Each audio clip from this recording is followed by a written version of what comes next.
Welcome back to the Dirty Shop, and it is blackberry season again here in California.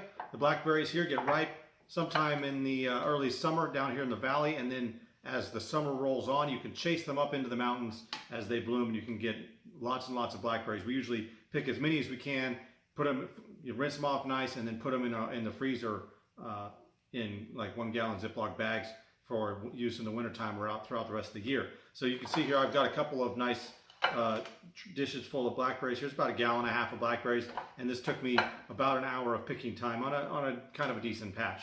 And so what I wanted to show you how to do, or what to do, is how to pick blackberries and get stabbed less and pick them faster at the same time.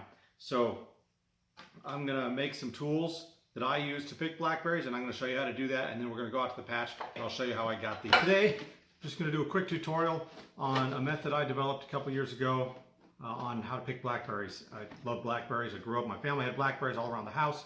And so after years of reaching out and grabbing bunches of blackberries, which have spikes all over them and stabbing you, I came up with this idea. It's really simple.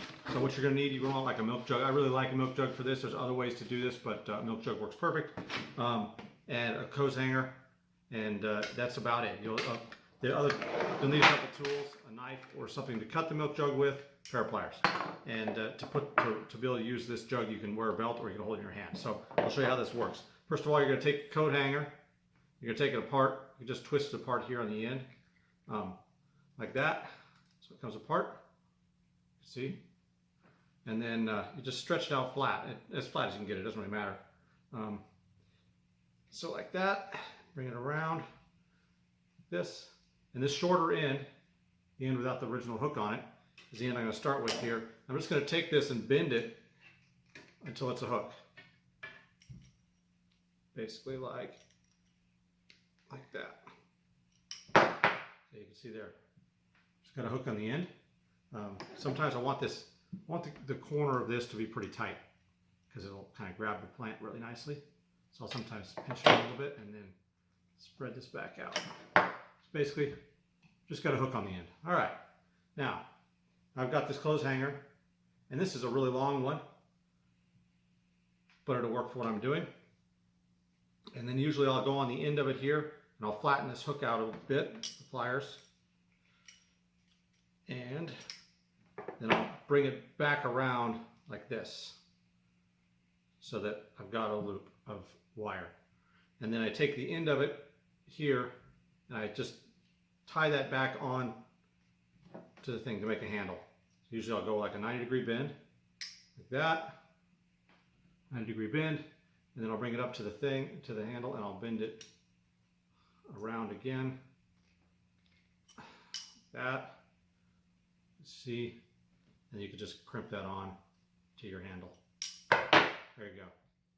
So now I have a bit of a hand grip, and I've got my hook on the end.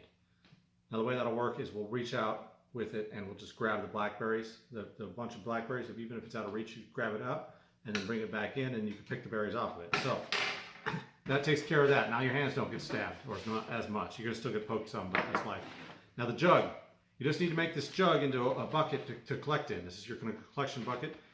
I usually will cut this top piece out and cut around the back here, like that, and then I'll just cut down and make kind of a window across the front of the jug here.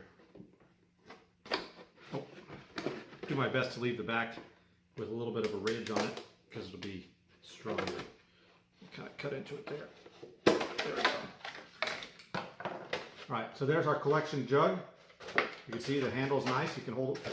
So now when we collect our blackberries, we can reach out with our hook, we can grab a bunch of blackberries, we can pull it in, we can hold it like this, and we can pick and load it into our jug like that. Or we could put the jug through the loop here and put it on a belt and wear it on our waist and pick and put it in the jug.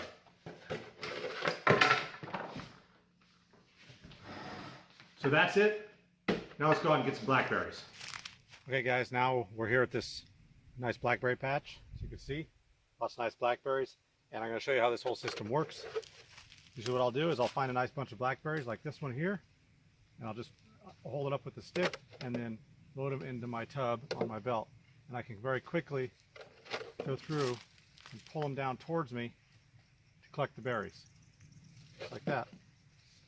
Without getting stabbed an undue amount. Which nobody wants to do. And obviously when they're really close like this, you could pick them without the stick, but it still is handy to be able to move things out of the way to get to the next bunch that you're after. So get this bunch back here. I can usually pick a little over a gallon per hour with this method. So I'm just going to go along and see how many. Okay, so that was about 15 minutes of picking. My jug is about halfway full. Kind of a gross one, but if I get it too full, it mushes the berries. I don't want to do that. So whenever I go picking, I always bring a bunch of low, flat tubs I can dump my berries into, and that way they don't mush each other by their own weight, because as they pile up in your tubs, if you get too tall of a tub, they'll pile up and smash each other. So you get some nice berries. So it's about a half a gallon there. So I'm going to go back at it and get some more. I'll get back to you.